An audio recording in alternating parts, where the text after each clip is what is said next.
Good evening students. तारीख है आज 5 नवंबर और आज के चर्चा का विषय है मेटियोराइट्स। ये हमारे पृथ्वी से डायनासोर की प्रजाति विलुप्त कैसे हो गई, इस पर आज हम चर्चा करेंगे। यानी कि उल्का पिंड, इस पर चर्चा करेंगे और डायनासोर जो है एक्सटिंक्ट कैसे हो गया, इस पर चर्चा करेंगे आज हम। तो आज का टॉपिक है हमारा, लिखने से पहले ज़रा डेट डाल देते हैं। आज 5 नवंबर 2022 आज का टॉपिक है मेटियोराइट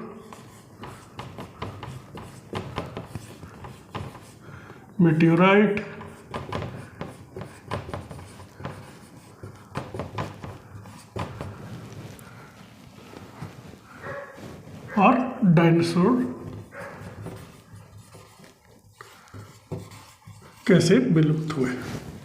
ठीक है, मेटियोर हिंदी में लिख दो मेटियोर, यानी कि नहीं हिंदी में इसको बोलते हैं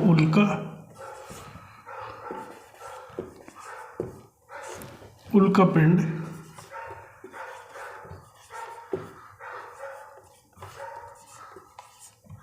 और डायनासोर तो जानते ही हैं,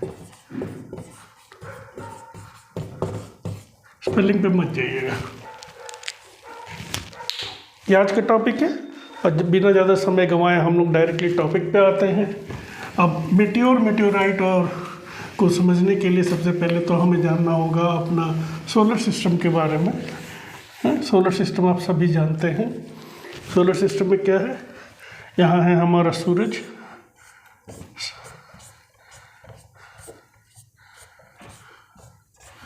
ये रहा हमारा सूरज, और फिर सबसे नज़दीक क्या है इसका, मरकरी। ठीक है, इसके बाद दूसरा ग्रह कौन सा है, वीनस। फिर हमारा प्यारा पृथ्वी, अर्थ। उसके बाद है हमारा मंगल ग्रह यानी कि मार्स। ठीक है, उसके बाद है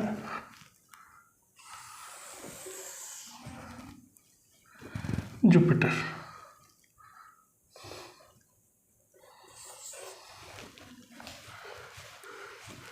यह है सूर्य और यह है सब ग्रह।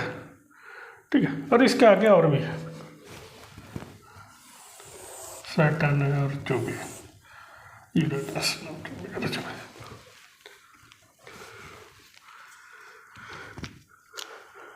अब क्या चीज़ होता है ना कि ये सोलर सिस्टम में, जैसे कि हम जानते हैं, हम लोग सबने किताबों में पढ़ा हुआ है कि ये सारे जो ग्रह हैं ये सूर्य के चारों तरफ परिक्रमा करते रहते हैं, घूमते रहते हैं। ठीक है, the planets move around the sun in their own orbits, अपने अपने कक्ष में घूमते रहते हैं। अब ये है मरकरी, ठीक है, यह वीनस, यह हमारा पृथ्वी, यह है मरकरी, यह है वीनस, यह है अर्थ यानी कि पृथ्वी, यह है मार्स यानी कि मंगल ग्रह,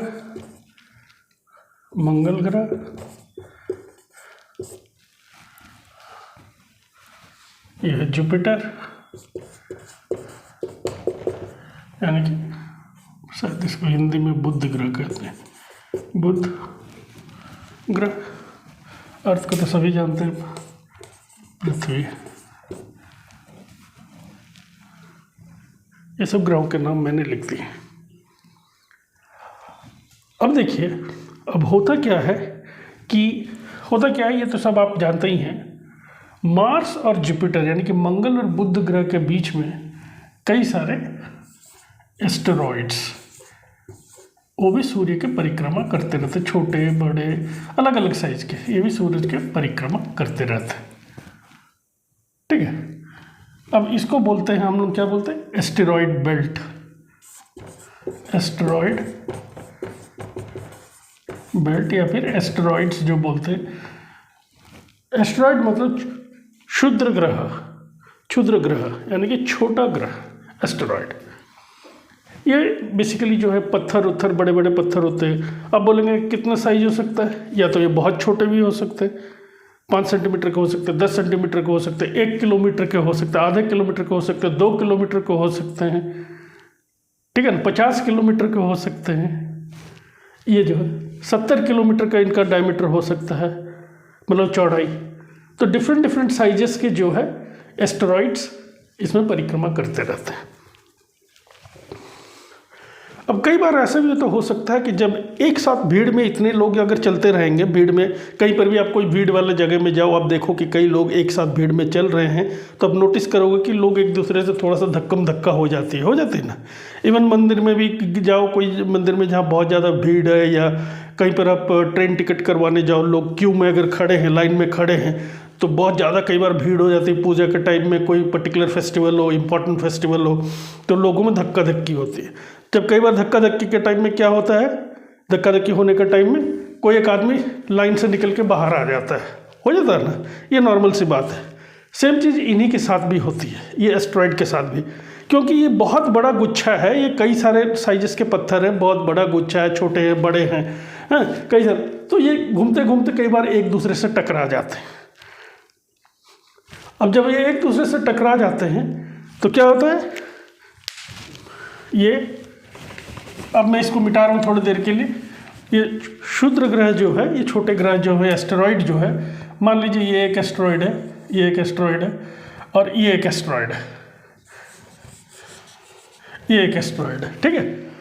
अब ये घूमते घूमते क्या हुआ, ये एक दूसरे में टकरा गए, ये एक दूसरे में टकरा गए। अब टकराने से क्या होता है, ये अपने जो ऑर्बिट से, कक्ष से बाहर की तरफ चल देते हैं।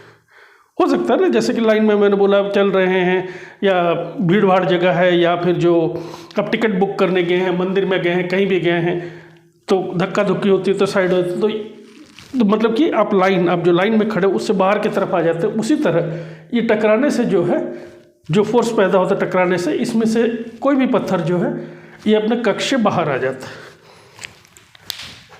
अब अपने कक्ष से तो ये बाहर आ गया, बाहर आने से फिर क्या होता है, अब ये जो प्लैनेट्स जो है, ये जो अपने सूर्य के चारों तरफ घूम रहे हैं, इसमें से ये मरकरी भी है, मरकरी बोल रहा हूँ, मार्स भी है, ये मार्स, मंगल ग्रह, ये मंगल ग्रह है।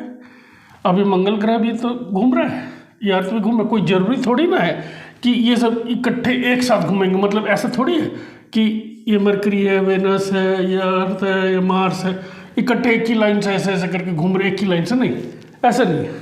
सबकी अपनी अपनी टाइमिंग है, सब अपने अपने कक्ष में आगे पीछे सब अपना घूमते रहते हैं, ठीक है।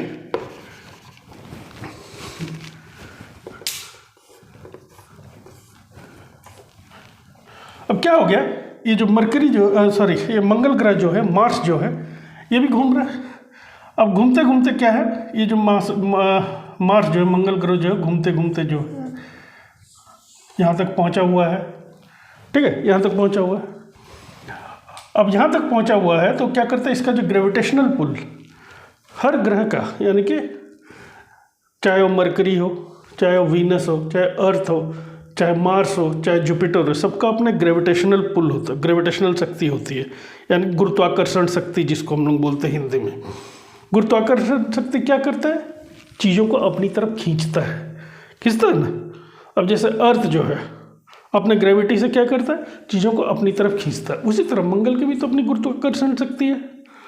अब इस गुरुत्वाकर्षण शक्ति से क्या होता है, ये जो पत्थर टकराए, अपने कक्ष में टकराए, जो इधर उधर थोड़ा सा फेंक गया पत्थर, जो है हिल गया, इधर उधर निकल गया, तो मार्स यहाँ से गुजर रहा होता है। मार्स इनमें से अपने गुरुत्वाकर्षण शक्ति से किसी भी जो है एस्टेरॉयड को खींचता है अपनी तरफ। तो ये क्या करते हैं, ये मार्स की तरफ बढ़ने लग जाते हैं। कौन, मान लीजिए ये एस्टेरॉयड जो है, इसको मार्स ने खींचा तो ये मार्स की तरफ बढ़ने लग गया।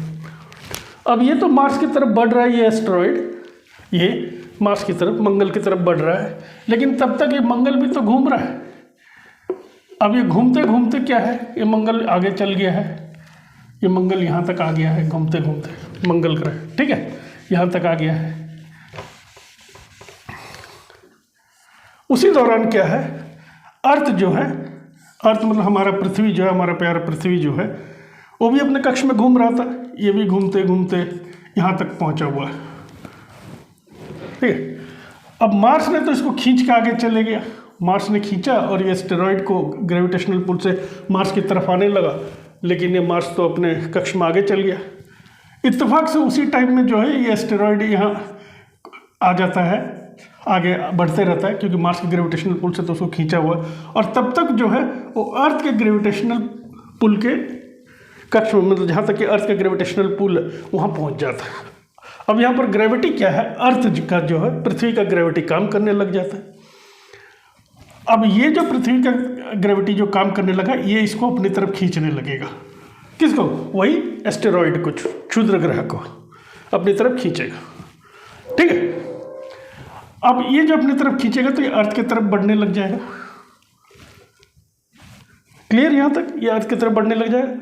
पहला चीज एस्टेरॉयड यानी कि क्षुद्र ग्रह, जो कि मंगल और बुध के बीच में है, मंगल और बुध के बीच में है, कई सारे हैं, आपस में टकराव होती है, टकराव होने से जो ये हिल जाते हैं, हिल जाने से जो है मार्स जो है उनका अपने ग्रेविटेशनल पुल से अपनी तरफ खींचता है। अगर मार्स उस टाइम उस तरफ से गुजर रहा हो तो, और अगर मार्स खींच के आगे निकल जाता है तो ये आगे बढ़ने लग जाते हैं, और इत्तेफाक से उसी टाइम में अर्थ उधर से गुजर रहा हो तो अर्थ उसको अपनी तरफ खींच लेता है।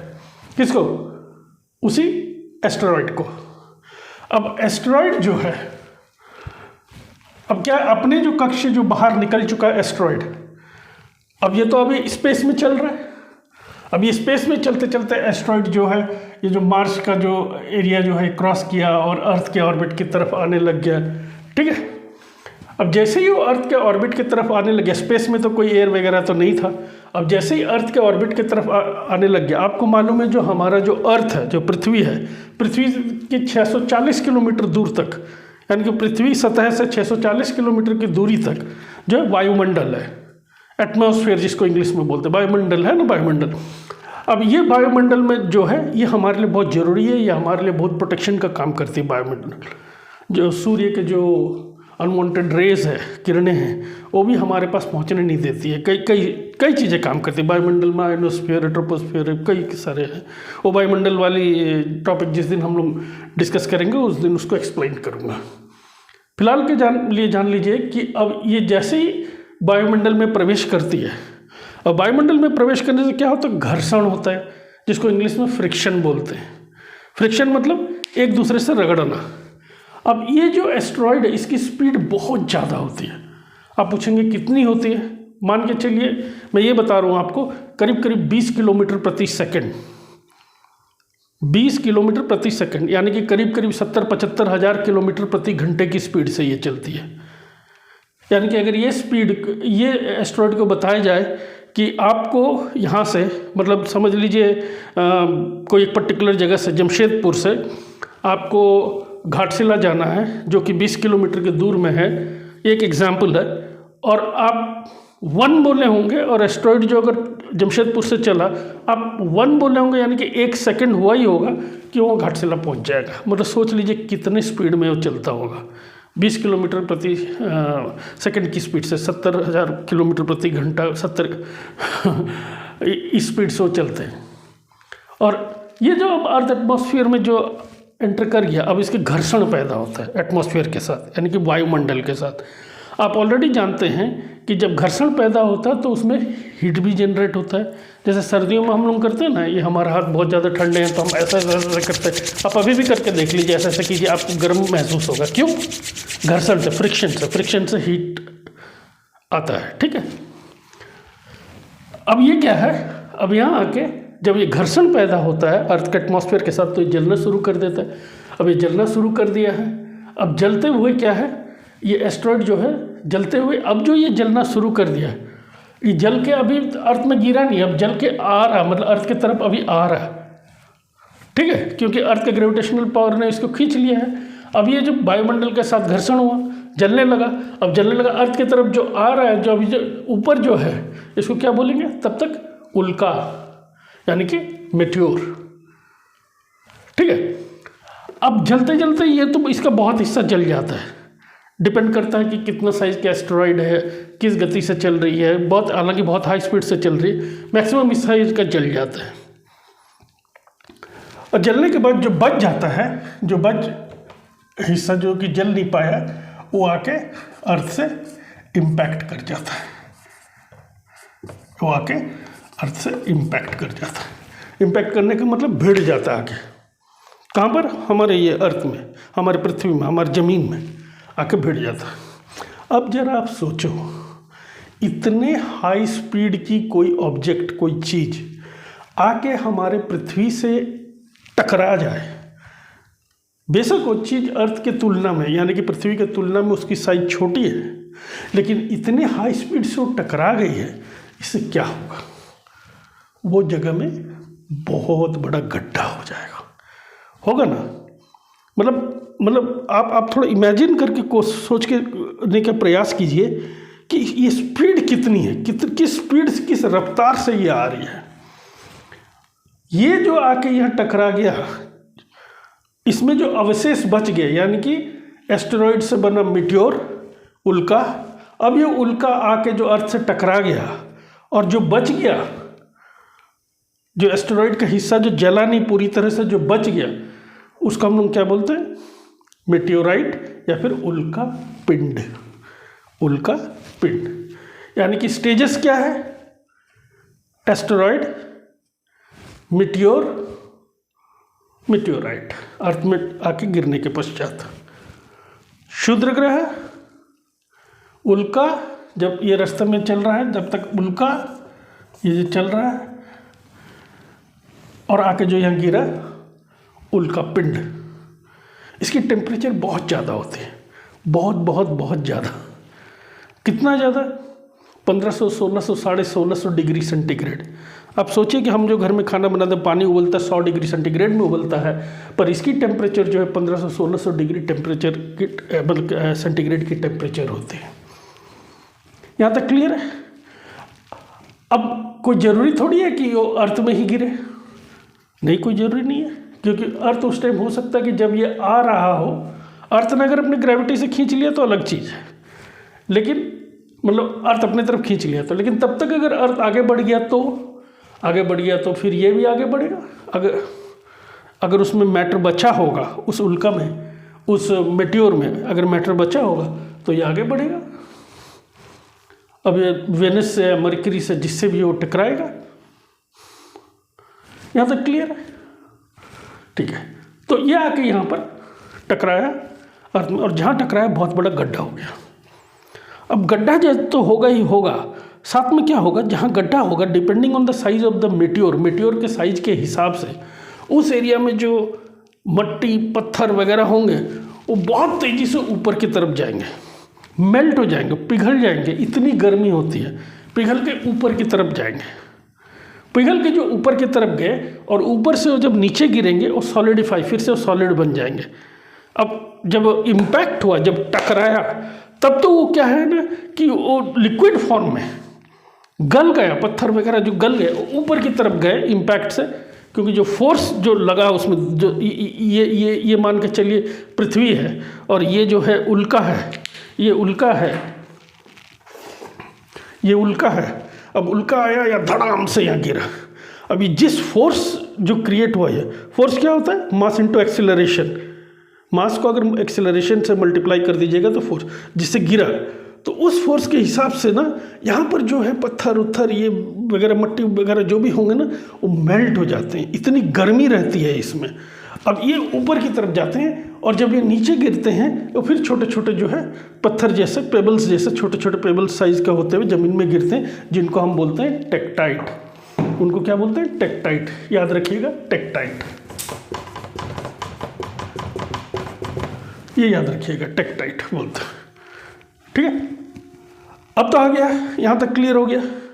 अब हमें ये जानना था, बल्कि हमें ये जानना है कि डायनासोर की प्रजाति जो थी वो ख़त्म कैसे हो गई। डायनासोर की प्रजाति जो है आज से 66 मिलियन ईयर पहले, जो इसी तरह का एक एस्टेरॉयड आके अर्थ से टकराया था, उससे ख़त्म हुई। ठीक है, इसको मैं पहले मिटा देता हूँ। अब वो जो मेटेरॉइड जो था आज से 66 मिलियन साल पहले, अब जिन जिन को पता नहीं कि मिलियन क्या होता है, आपको अगर नहीं पता तो आप इमेजिन नहीं कर पाएंगे कि ये कितने साल पहले हुआ था। 66 मिलियन साल, अगर जब मैं बोलता हूँ 66 मिलियन साल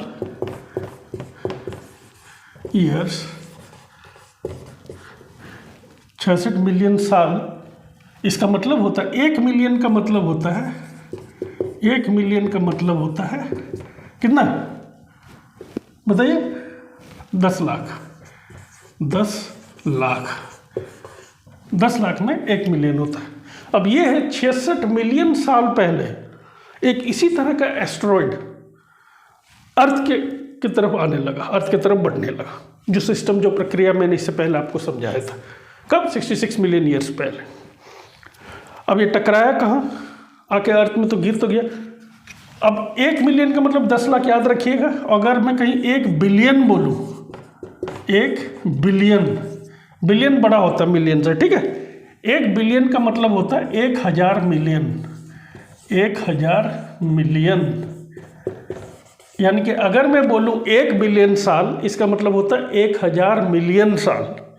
अगर मैं बोलूँ 1 मिलियन साल, इसका मतलब होता है 10 लाख साल। तो आप खुद कैलकुलेट कर लीजिए कि 66 मिलियन ईयर्स, यानी कि 66 को अगर आप 10 लाख से मल्टीप्लाई कर देंगे तो जितना साल आएगा वो हो जाएगा 66 मिलियन ईयर्स। यहाँ तक क्लियर है? 1 बिलियन हो गया 1000 मिलियन, ठीक है। अब देखते हैं कि अब डायनासोर कैसे खत्म हुआ क्या है। ये जो एस्ट्रॉयड अर्थ की तरफ आया था, जो आज से 66 मिलियन यानी कि 66 मिलियन साल पहले, वो जो है उसका नाम तो अभी जो हम लोग नाम कैसे देते हैं ना कि वो एस्ट्रॉयड का नाम क्या था, वो मेटेओराइट का नाम क्या था, वो देते हैं किस जगह पे वो गिरा है। और जो गड्ढा बन जाता है ना, गिरने के बाद जो गड्ढा बन जाता है, उसको हम लोग बोलते हैं क्रेटर। क्या बोलते हैं? क्रेटर। और ये ऐसा मत समझिए कि क्रेटर छोटा मोटा गड्ढा है, इतना छोटा सा बन जाता नहीं। ये गड्ढे जो है 180 किलोमीटर, 200 किलोमीटर के बाद 300 किलोमीटर तक होते हैं। उससे बड़े भी हो सकते हैं, उससे ज़्यादा बड़ा भी हो सकता है, क्योंकि इतना फोर्स से वो इम्पैक्ट करते हैं। मेटेओर के साइज के हिसाब से, जो आके जो मेटेओराइट का साइज, जो कि उल्कापिंड जो कि ज़मीन में गिरेगा, उसके साइज के हिसाब से गड्ढा फॉर्म होता है। ये मत समझिए कि जितना साइज का मेटेओराइट आके टकराया उतना ही साइज का गड्ढा होगा, नहीं। मेटेओराइट का साइज चाहे अगर 5 किलोमीटर होगा ना, तो समझ लीजिए कि 6 किलोमीटर का अगर मेटेओराइट है या 10 किलोमीटर का मेटेओराइट है, तो वो उसमें 200 किलोमीटर का जो है गड्ढा कर सकता है, 250 किलोमीटर का, 300 किलोमीटर का गड्ढा कर सकता है ज़मीन में। क्योंकि इतना फोर्स से आके ज़मीन में गिरता है कि ज़मीन को फाड़ देता है। इतना उसमें फोर्स क्रिएट होता है उससे कि आप मतलब वो गड्ढा का जो फैलाव जो है, डायमीटर जो है, चौड़ाई जो है, बहुत ही ज़्यादा बढ़ जाता है। अब जो गड्ढा बनता है, अब बोलेंगे कितना डीप हो सकता है? बहुत ज़्यादा डीप हो सकता है। 20 किलोमीटर डीप भी हो सकता है गड्ढा, 10 किलोमीटर भी हो सकता है, 5 किलोमीटर भी हो सकता है। सोचिए कितना मतलब फोर्स से, कितना स्पीड से और कितना बड़ा मेटेओराइट वो आके पृथ्वी से टकराया होगा कि एक 20 किलोमीटर गड्ढा कर देता है जमीन में, ठीक है। अब ये जो मेटेओराइट था जो अर्थ में टकराया था 66 मिलियन साल पहले, जिससे कि डायनासोर विलुप्त हो गए थे, वो मेटेओराइट का नाम इन लोगों ने आज की डेट में क्या दिया है?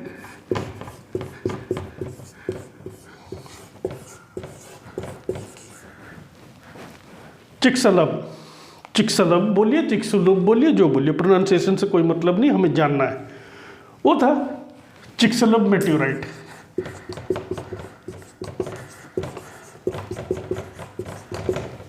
वो है चिक्सलब मेटेओराइट, ठीक है। ये चिक्सलब। अब ये चिक्सलब मेटेओराइट जो है, यही रिस्पॉन्सिबल है डायनासोर के खात्मा के लिए। एक काफ़ी बड़ा मेटेओराइट था। साइंटिस्ट जो है, आप जो रिसर्च करते हैं, आज सोचिए कितने मिलियन साल के बाद रिसर्च कर रहे हैं, तो वो एग्जैक्ट साइज तो नहीं बता पाएंगे। और रिसर्च जो है एक दो दिन नहीं, ये कंटिन्यूस प्रोसेस है, चलती रहती। साइंटिस्ट का मानना है कि ये जो चिक्सलब जो मेटेओराइट जो आके टकराया, ठीक है, उसका साइज लगभग 10 किलोमीटर से लेके करीब 80 किलोमीटर 100 किलोमीटर तक भी हो सकता है। साइज मतलब वो जो आसमान से आया, कहाँ, एस्टेरॉयड बेल्ट से जो आया, सोचे कितना बड़ा पत्थर होगा जो कि आके मेटेओराइट होगा जो टकराया। ये तो तब जबकि वो आधे से ज़्यादा तो जल ही चुका था एटमॉस्फेयर में एंट्री के दौरान घर्षण के कारण। जलने के बाद जो गिरा, बाकी जो बचा जो मेटेओराइट, उसका साइज साइंटिस्ट एस्टिमेट करते 10 किलोमीटर से लेके करीब 80 किलोमीटर का रेंज में इसका चौड़ाई था। अब ये जहाँ पर गिरा उस एरिया में जो है ये करीब 180 किलोमीटर डायमीटर का मतलब क्या होता है, मान लीजिए ये गोलाकार गोल सर्कल है, इस चीज़ को डायमीटर बोलते हैं। ये अगर ये सेंटर है, ये हो गया डायमीटर, ठीक है, ये हो गया डायमीटर। ये जो गड्ढा क्रिएट कर गया, ये करीब 180 किलोमीटर का गड्ढा क्रिएट कर दिया। और ये गिरा कहाँ पर, नॉर्थ अमेरिका के जिक्र बहुत बार हुआ है। नॉर्थ अमेरिका कंटिनेंट का जिक्र हमने सरगासो सी के टाइम में भी हमने बात किया था ना, और बरमूडा ट्रायंगल के टाइम में भी बात किया था जब हमने डिस्कस किया। अब नॉर्थ अमेरिका के अगर हम क्रूड सा बना रहे थे फिलहाल तो जल्दी में, ठीक है ना।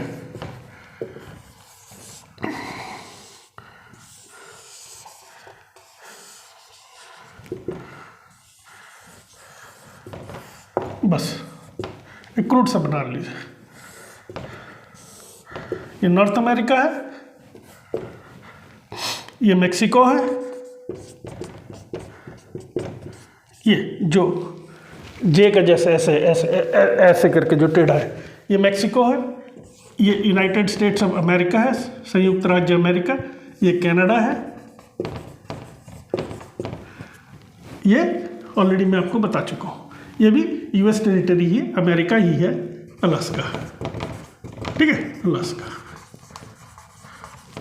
अब ये जो मेक्सिको, और यहाँ पर हम बार बार रिपीट करते आए हैं कई सारे टॉपिक्स में, यहाँ पर कौन सा ओशन है, अटलांटिक ओशन, ठीक है। ऑलरेडी आपको जस्ट ऐसे ही एक रिफ्रेशमेंट के लिए बता दे रहा हूँ कि याद रहे, बरमूडा ट्रायंगल यहीं कहीं है, ठीक है। इधर जो है पैसिफिक ओशन। अब ये जो मेटेओराइट, जो चिक्सलब मेटेओराइट जो है, यहाँ के टकराए कहाँ, मेक्सिको पेनिनसुला के पास। ये मेक्सिको है, यानी कि ये जो मेक्सिको है, ये तो पूरा समुंदर है, ये तो पूरा समुंदर है, ये समुंदर है, नॉर्थ अटलांटिक ओशन है ये, ठीक है। ये करीब ऑफ शोर, मतलब जहाँ पर जो मेक्सिको का जो इस जमीन, मान लीजिए मेक्सिको का ज़मीन है, ये जो मेक्सिको का ज़मीन जो है, ये जहाँ ख़त्म होती है और समुंदर शुरू होता है, बस थोड़ी सी आगे। ऐसा नहीं कि वहाँ बीचों बीच आके गिरा। अगर बीचों बीच आके गिरा रहता नॉर्थ अटलांटिक में, तो जितना भी जो नुकसान हुआ बहुत कम होता, क्योंकि पानी में गिरने के कारण उसका जो शॉक है, बहुत सारा शॉक को, मतलब इम्पैक्ट का जो फोर्स को पानी एब्जॉर्ब कर लेता।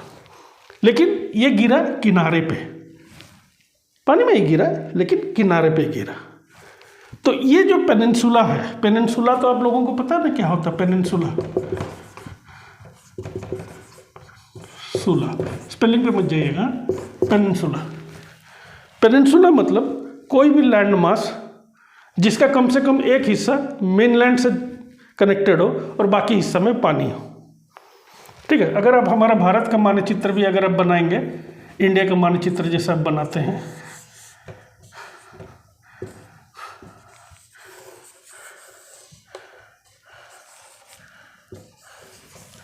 जो चले, यहाँ पर तो पूरा समुंदर है, ये भी पेनिनसुला हो गया ना पेनिनसुला। उसी तरह ये मेक्सिको जो है, मेक्सिको का अगर देखिए, इधर भी पानी है, इधर भी पानी है, इधर भी पानी है, तो ये पेनिनसुला है। इस पेनिनसुला का नाम क्या है, युकाटन पेनिनसुला। क्या है, युकाटन पेनिनसुला, याद रखिएगा। युकाटन पेनिनसुला, नोट करना तो नोट करके रखिए। अब ये जो मेटेओराइट जो था, चिक्सलब मेटेओराइट जो था, ये आके यहाँ गिर जाता है। ऑलरेडी मैंने आपको इसका साइज बता चुका है। एस्टिमेटेड साइज जो है 10 किलोमीटर से 80 किलोमीटर का रेडियस इतना था, और कितना बड़ा खाई बना देता है, गड्ढा बना देता है। अब ये पेनिनसुला जो है ये पानी के अंदर जा चुका है। 66 मिलियन ईयर्स, 66 मिलियन साल पहले ये घटना घटी थी। जाहिर सी बात है वक्त के साथ साथ, लेकिन साइंटिस्ट लोग अभी भी ऑब्जर्व करके देख सकते हैं, बता सकते हैं कि यहाँ पर मेटेओराइट इम्पैक्ट हुआ था। अब इसी चीज़ से ये जो युकाटन पेनिनसुला में जो मेटेओराइट गिरा, इसी से दुनिया के सारे डायनासोर्स की मौत हो गई, क्योंकि ये इतना भयंकर ये जो आके गिरा। जब सबसे पहले तो इतने ज़्यादा आग के गोले, गैस वगैरह, मतलब क्या एटमॉस्फेयर में रिलीज होंगे, हीट बहुत ज़्यादा। आप समझ के चलिए, जहाँ पर ये जो गिरा, मान के चलिए इम्पैक्ट साइट, जो ये इम्पैक्ट साइट है युकाटन पेनिनसुला, उससे 800 किलोमीटर की दूरी पर भी टेम्परेचर जो है 300 डिग्री, 350 डिग्री सेंटीग्रेड तक पहुंच जाती है। उससे 800 किलोमीटर दूर, यहाँ से 800 किलोमीटर दूर भी जो टेम्परेचर है 300 350 तक पहुंच जाती है। तो समझ लीजिए यहाँ पर कितना टेम्परेचर हुआ होगा। उस टाइम जो है नॉर्थ अमेरिका, ये जो कॉन्टिनेंट में काफ़ी ज़्यादा डायनासोर वगैरह थे। डायनासोर के फॉसिल्स भी यहाँ काफ़ी ज़्यादा मिलते हैं। अब ये जो हीट जो क्रिएट हुआ, ये इतना जो हीट जो चलने लगा, मतलब आगे आगे बढ़ने लगा, एटमॉस्फेयर में हीट बढ़ने लगा, उससे क्या हुआ, जो दूर जो भी या नज़दीक जो भी डायनासोर थे, इंस्टेंटली जो नज़दीक थे वो तो तुरंत ही ख़त्म हो गए, और जो दूर थे करीब 200, 250, 300 किलोमीटर की भी दूर में थे, वो जो लाइट, इतना भयंकर लाइट मतलब जो प्रज्वलित हुआ था इस इम्पैक्ट से, वो लाइट को देख के ही आधे तो अंधे हो गए, मैक्सिमम डायनासोर अंधे हो गए। अब तब तक जो है हीट जो है, ये जो हीट जनरेट हुआ वो आ रहा है। अब इनको पता नहीं कि वो किस तरफ जा रहे डायनासोर, ये तो अपना चलते गए, और तभी जो है ये इम्पैक्ट से जो हीट जनरेट हुआ था, आके इनके, सबसे पहले तो इनके खाल के ऊपर से, जो हमारे बॉडी में तो आपको पता है कि वाटर की कंटेंट बहुत ज़्यादा है, वो भी तो लिविंग बींग्स थे, उनके अंदर भी तो पानी की कंटेंट हो, उनको वेपोराइज कर दिया। उसके बाद ऐसे कर एक एक करके सारे डायनासोर ख़त्म हो गए। उड़ने वाले डायनासोर जो थे वो उड़ने लगे, उनको समझ में नहीं आ रहा था कि क्या हो रहा है। लेकिन जैसा मैंने बताया था कि कोई भी मेटेओराइट जब इम्पैक्ट होता है ना, तो क्या होता है, ऊपर की तरफ उछाल, बहुत ज़्यादा पत्थर उत्थर जो है, कण, मट्टी, डस्ट ऊपर की तरफ उछाल फेंक के मारता है। कितने दूर तक, जो हमारे जो पृथ्वी की सतह से 1 माइल, 1.5 माइल, 2 माइल की ऊंचाई तक, 3 माइल की ऊंचाई तक, मतलब 3-4 किलोमीटर, 5 किलोमीटर की ऊंचाई तक मारता है, फेंक के चारा, पत्थर वगैरह सब कुछ, वो सब इतने गर्म रहते हैं, वो गर्म रहते हैं। अब ऊपर जाके वो क्या होता है, अर्थ के ग्रेविटी के कारण, गुरुत्वाकर्षण शक्ति के कारण नीचे गिरने लगते हैं। और एक ये छोटे एरिया में नहीं गिरने लगते हैं, बहुत बड़े एरिया में गिरने लगते हैं। फिर क्या होता है, विनाश किसका, डायनासोर का। उड़ने वाले भी जो डायनासोर थे वो भी तो अपना पंख से ही तो उड़ रहे हैं। ये जो गरम गरम जो बॉल गिर रहे हैं ऊपर से, क्या हो गया, उनके उड़ते हुए ही उनके जो पर वगैरह जो थे उसमें गिरने से वो भी सब खत्म हो गया ऊपर से नीचे। अब इस तरह मामला हो गया कि ये मेटेओराइट के हिट के बाद दुनिया में खाने के लिए कुछ भी नहीं बचा। 75%, 75% दुनिया की जो प्रजाति थी उस टाइम में, 66 मिलियन ईयर्स, आज से 66 मिलियन ईयर्स पहले 75% दुनिया की जो प्रजातियां थी, जो भी जीव जंतु थे, सब खत्म हो गए, सारे के सारे खत्म हो गए। सोचिए कितना बड़ा ये प्राकृतिक आपदा। आज चाहे हम कितने भी डेवलप क्यों ना कर जाएं, जो प्राकृतिक आपदाएं हैं, नेचुरल डिजास्टर्स जो हैं, इंसान आज भी उनका स्लेव है, दस्यु है। इंसान ने अभी तक मास्टरी नहीं किया। हाँ, जिस तरह से टेक्नोलॉजिकल डेवलपमेंट हो रहा है, हो सकता है आने वाले समय में हम ऐसा कुछ टेक्नोलॉजी में एडवांसमेंट आ जाए कि जब हम आइडेंटिफाई कर लें, हालांकि आज आइडेंटिफाई करने में हम सक्षम हैं कि कौन सा मेटेओर अर्थ में हिट करेगा, कौन सा मेटेओर का हिट करने का चांसेस ज़्यादा है, ये कर दें। लेकिन तब तक हो सकता है कि हम उनके टेक्नोलॉजी और एडवांस हो जाए, उनको हम ऊपर ही ख़त्म कर दें, वो अर्थ की तरफ आने ही ना दें। ऑन एन एवरेज डेली जो है ना इस दुनिया में, मतलब पूरे जो हमारे जो अर्थ है प्लानट में, पृथ्वी में 17 से लेकर 50 जो है मेटेओराइट गिरते ही रहते हैं। अक्सर जो है छोटे साइज़ के ही होते हैं, बड़े नहीं होते। लेकिन अगर उस छोटे साइज़ के भी हैं, इतने ऊंचे से जो गिर रहे हैं, आप सोचिए आप सड़क पे जा रहे हैं, अगर आपको मुंडे में गिर गया क्या हालत हो गया। जिसके ऊपर भी लगेगा वो इंसान जिंदा नहीं बचेगा। एक तो इतना वो गर्म होते हैं, ऊपर से वो इतने हाई स्पीड से, इतनी ऊंचाई से आके गिर रहे हैं, तो इंसान ख़त्म हो जाएगा। इस तरह डायनासोर जो है इस दुनिया से ख़त्म हो गया था। तो अभी आपको क्लियरफाई हो चुका है कि मेटेओर क्या होता है, मेटेओराइट क्या होता है, एस्टेरॉइड क्या होता है। क्षुद्र ग्रह मैं ऑलरेडी बता चुका हूँ, यानी कि एस्टेरॉइड बेल्ट में जो एस्टेरॉइड है वो क्षुद्र ग्रह हैं। वहाँ से जो हटके अगर आगे की ओर बढ़ने लग जाता है, अपना कक्ष को छोड़ के, अपना ऑर्बिट को छोड़ के, तो क्या हो जाता है, क्षुद्र ग्रह किसमें, एस्टेरॉइड में बदल जाता है, यानी कि उल्का में। और उल्का जो है आगे जब अर्थ के एटमॉस्फेयर में घुस जाता है, घर्षण से उसमें बहुत ज़्यादा जलने शुरू हो जाता है, टेम्परेचर बहुत हाई हो जाती है, और जो भी उसका चीज़ नहीं जला रहता है, जो जल के ऊपर ख़त्म हो गया तो वो तो ख़त्म हो गया। वो जो आकर अर्थ में जो इम्पैक्ट करता है, यानी कि अर्थ से जो टकराता है, वो हो जाता है मेटेओराइट। ठीक है, टेक्टाइट ऑलरेडी मैं आपको बता चुका हूँ कि टेक्टाइट क्या होता है। इस तरह का जो झटके से जो है दुनिया में कई सारे जो झील भी बने हैं। ठीक है, भारत का जो सुप्रसिद्ध जो है एक झील है लोनार झील, याद रखिएगा लोनार झील, LONAR। लोनार झील कहाँ पर है, महाराष्ट्र में। ठीक है, लोनार झील भी एक मेटेओराइट के इम्पैक्ट से ही बना था। कब बना था, करीब 50,000 साल पहले। लोनार झील, लोनार झील, ठीक है, लेक या झील जो भी बोलिए, झील महाराष्ट्र में है।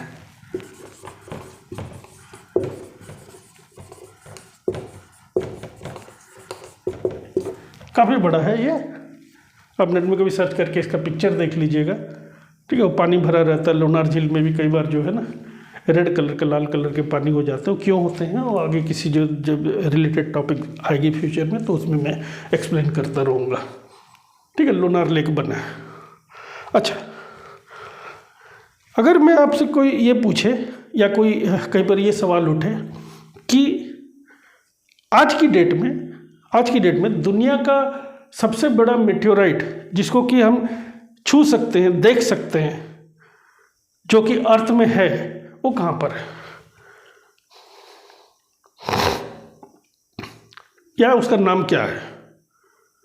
दुनिया के सबसे बड़ा मेटेओराइट जिसको हम छू सकते हैं, देख सकते हैं, ये याद रखिएगा। एक तो ये याद रखिएगा कि लोनार झील जो कि मेटेओराइट से बना है। ऐसा कोई जरूरी नहीं है कि जितने सारे क्रेटर है सब झील में बदल जाए, नहीं, डिपेंड करता है जियोग्राफिकल कंडीशंस पे और किस एरिया में वो हिट हुआ है, किस एरिया में क्रेटर है। और अमेरिका में एक जगह है एरिजोना, वो मरुस्थल है, डेजर्ट टाइप का एरिया है एरिजोना, वहाँ पर भी एक एरिजोना क्रेटर है। क्रेटर में बता चुका हूँ, घटा, जो कि मेटेओराइट के इम्पैक्ट से बनता है, उसमें पानी नहीं है। ठीक है, तो उसी तरह लोनार झील जो है, लोनार जो महाराष्ट्र में है, उसमें पानी भरा रहता है। डिपेंड करता है कि जो गड्ढा बना उसको फीड करने के लिए, गड्ढा को फीड कर कोई वाटर सोर्स है कि नहीं, नज़दीक है कि नहीं। तो अभी मेरा सवाल था कि दुनिया का जो है सबसे बड़ा जो है मेटेओराइट जो है वो जिसको कि हम टच कर सकते हैं, छू सकते हैं, देख सकते हैं अपनी आंखों से, वो कहाँ पर है और उसका नाम क्या है? ठीक है, उसका नाम जो है उस मेटेओराइट का जिसको हम देख सकते हैं, छू सकते हैं, उसका नाम है होबा मेटेओराइट।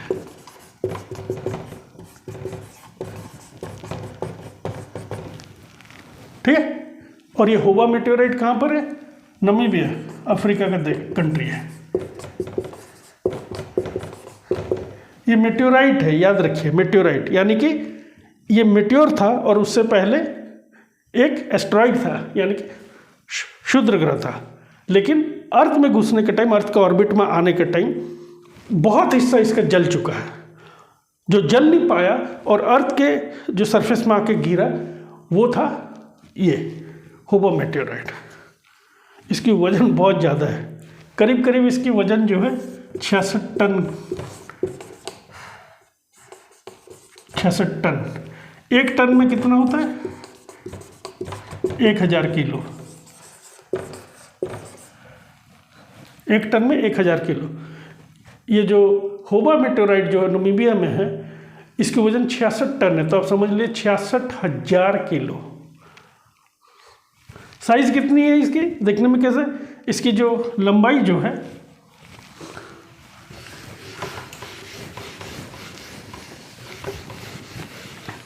मान लीजिए ये हम मेटेओराइट होबो मेटेओराइट को बनाते हैं यहाँ पर, ये अगर होबो मेटेओराइट है, ठीक है, इसकी जो लेंथ जो है ये करीब करीब, इसकी लेंथ जो है करीब करीब 9 फुट है। इसकी ब्रेड्थ यानी कि चौड़ाई जो है वो भी करीब करीब 9 फुट है चौड़ाई, ठीक है। और ये जो मोटा जो है कितना मोटा है, अब लगा लीजिए ये उतना ही करीब करीब 4 फुट 3-4 फुट मोटा है। तो ये मतलब हमारे लिए इतना इंटरेस्ट का पॉइंट नहीं है कि कितना लंबा कितना चौड़ा, ये जस्ट मैं आपको जानने के लिए बता दिया हूँ, ठीक है। 66 मिलियन साल 8 मिलियन साल पहले आके ये गिरा था नामीबिया में। इसको आप देख सकते हैं क्योंकि इसको राष्ट्र धरोहर घोषित किया, वहाँ के सरकार ने, देश विदेश से लोग आते हैं इसको देखने के लिए। बेसिकली ये 1920 के दौरान एक खेत में काम करने वाले एक फार्मर जो है अपने खेत की जुताई कर रहे थे, तो उनका जो प्लाव जो है जिससे खेत जोतते हैं वो अटक गया था, तो खोदने लगे तो देखे कि कोई चीज़ है जिससे वो बार बार टकरा रहा है, तो उसको और खोदे तो देखे कि अरे ये तो बहुत बड़ा पत्थर है, और खोदे तो देखा और बड़ा है। तब उन्होंने वहाँ के सरकार को इन्फॉर्म किया और बाद में आइडेंटिफाई किया गया कि एक मेटेओराइट है। और आज तो हर चीज़ की प्रक्रियाएँ हमारे पास, साइंस डेवलपमेंट इतना हो चुका है, साइंटिफिक डेवलपमेंट, कि हम किसी भी चीज़ का उम्र आराम से नाप सकते हैं। रेडियो कार्बन डेटिंग प्रोसेस है और भी कई सारे प्रोसेसेस हैं जिससे हम नाप सकते हैं। लेकिन एक चीज़ आप खुद कीजिएगा, मैं थोड़ा सा हिंट दे रहा हूँ, आज तक अर्थ में टकराने वाला सबसे बड़ा मेटेओराइट कौन सा था, ये आप खुद कर लीजिए आज तक, ठीक है। हिंट के लिए मैं बता दे रहा हूँ, ये जो अर्थ से टकराया था सबसे बड़ा मेटेओराइट आज तक का, वो करीब 2 बिलियन साल पहले टकराया था। 2 बिलियन, याद रख दीजिए, मिलियन नहीं, 2 बिलियन। 1 बिलियन में 1000 मिलियन होता है, याद रखिएगा, और 1 मिलियन में 10 लाख होता है, ठीक है। ये 2 बिलियन साल पहले टकराया था और ये साउथ अफ्रीका में है, इतना मैं आपको बता देता हूँ, वो साउथ अफ्रीका में। बाकी आप मुझे सर्च करके इसका नाम बताइए, ये मेटेओराइट का नाम क्या था, और मुझे कमेंट करके बताइएगा कि इसका नाम क्या था। वो है अर्थ का सबसे बड़ा, अर्थ में टकराने वाला मेटेओराइट। तो देखिए ये जो मेटेओराइट जो अर्थ में टकराते हैं, तो इससे कई सारे जो है ना इम्पैक्ट भी होता है। असर तो होना चाहिए और होता भी है असर। इससे असर क्या होता है कि कई बार जो है हमें बारिश जो है ना, जो है लाल कलर की बारिश वो दिखने को मिलती है। हर जगह नहीं, कहीं कहीं पर्टिकुलर जगह पे। अर्थ की जो घूमने का जो स्पीड है, अर्थ का घूमने का स्पीड धीरे धीरे क्या हो रहा है, घटते जाता है। यानी कि टाइम जो है, दिन जो है धीरे धीरे बढ़ता जाएगा। लेकिन ये इतना जल्दी नहीं होता है, ये होने के लिए 1000 मिलियन साल लगेंगे। 1 मिलियन मतलब 10 लाख, 1000 मिलियन साल लग जाते हैं ऐसा होने के लिए। अब आपको तो मालूम है ना, जो अर्थ जो हमारा पृथ्वी जो है वो कितने वो तो सीधे तो ऐसा तो उसका एक्सिस नहीं है। ये अगर पृथ्वी है, एक्सिस तो ऐसा नहीं है, ये नॉर्थ पोल ये साउथ पोल ऐसा तो नहीं है, आप सभी जानते हैं ये नहीं है। अर्थ का एक्चुअल एक्सिस कैसा है, ये मतलब इसको थोड़ा डिलीट कर देते हैं। अगर ये हम अर्थ बनाते हैं, ये उसका एक्सिस नहीं है, नॉर्थ पोल साउथ पोल ये नहीं है, बल्कि कैसा है इसका एक्सिस ये है, यानी कि अर्थ का जो झुका हुआ टिल्टेड है, कितने डिग्री टिल्टेड है 23.5 डिग्री, 23.5 डिग्री टिल्ट। ठीक है। अब क्या है, जो ये मेटेओराइट इसमें बार बार गिर रहे हैं मेटेओराइट, गिरने से क्या होगा, अर्थ का जो मेटेओराइट आखिर है क्या है, तो वो पत्थर वगैरह, अर्थ का जो क्या है मास, वजन बढ़ता जाएगा। जैसे जैसे अर्थ का वजन बढ़ेगा, इसका ग्रेविटेशनल शक्ति भी बढ़ेगा, ग्रेविटेशनल पुल बढ़ेगा कि नहीं बढ़ेगा, बढ़ेगा। ठीक है ना। अब ये जो जैसे जैसे इसका ग्रेविटेशनल पुल बढ़ेगा, यानी कि अर्थ का वजन बढ़ता है जाएगा, जैसे अर्थ का वजन बढ़ा तो इसका घूमना जो है और स्लो होता जाएगा। यानी कि अगर आज दिन जो है 24 घंटे का दिन है, आज से 1000 मिलियन साल के बाद दिन जो है हो सकता है 26 घंटे का हो जाए, 28 घंटे का, 30 या 32 घंटे का हो जाए। ये प्रक्रिया होने में टाइम लगेगा। ये मेटेओर का जो गिरने का जो है, मेटेओराइट के जो अर्थ में गिरने का, ये भी एक इम्पैक्ट। और क्या है, ग्लोबल वार्मिंग, यानी कि दुनिया का जो टेम्परेचर है, औसत टेम्परेचर उसमें इंक्रीज होना है। क्योंकि मेटेओराइट तो ऐसे ही गर्म होता है जो आके गिरता है, आपको ऑलरेडी बता चुका हूँ उसका टेम्परेचर कितना होता है। इतना हाई टेम्परेचर वाला चीज़ आके टकराएगा तो वो तो ग्लोबल वार्मिंग में भी इसका बहुत बड़ा योगदान है। यहाँ तक क्लियर है। तो इस तरह के कई सारे चीज़ें हैं जो आपको देखना है। और ये जो अर्थ का टिल्ट जो है, टिल्ट और भी अर्थ झुकते जाएगा। इसमें क्या है, इसके मैग्नेटिक पोल्स जो हैं इसमें बदलाव आ जाएगा। इसमें क्या है, ऋतु चेंज होंगे, सीजन्स चेंज हो जाएंगे, कंटिनेंट में बहुत सारा चेंजेस आएगा। और हाँ, एक चीज़ तो मैं बताना भूल ही गया, जो ये युकाटन पेनिनसुला मैक्सिको में जो ये चिक्सलब मेटेओरा का जो टकराया था, जिससे कि डायनासोर वगैरह ख़त्म हुआ ना, सिर्फ टकराया था उस डायनासोर जो ख़त्म हुआ वो इसीलिए नहीं कि ये जो पत्थर वगैरह जो है आसमान में गए और वहाँ से गिरे और इतना हीट जनरेट हुआ, नहीं। इसके साथ साथ एक मेगा सुनामी भी आ गया था। सुनामी तो आप सभी जानते हैं, सुनामी समुद्र में भूकंप आए तो सुनामी होता है। सुनामी में क्या, पानी की रफ्तार बहुत तेज हो जाती है और समुद्र का जो तट है उससे निकल के पता नहीं कितने किलोमीटर आगे तक चले जाती है। ये तो नॉर्मल सुनामी की मैं बात कर रहा हूँ। ठीक है। इस तरह के कई सुनामी जो है आते ही रहते हैं। आप अगर नेट में सर्च कीजिए कि रिसेंट सुनामीज तो आपको मिल जाएगा।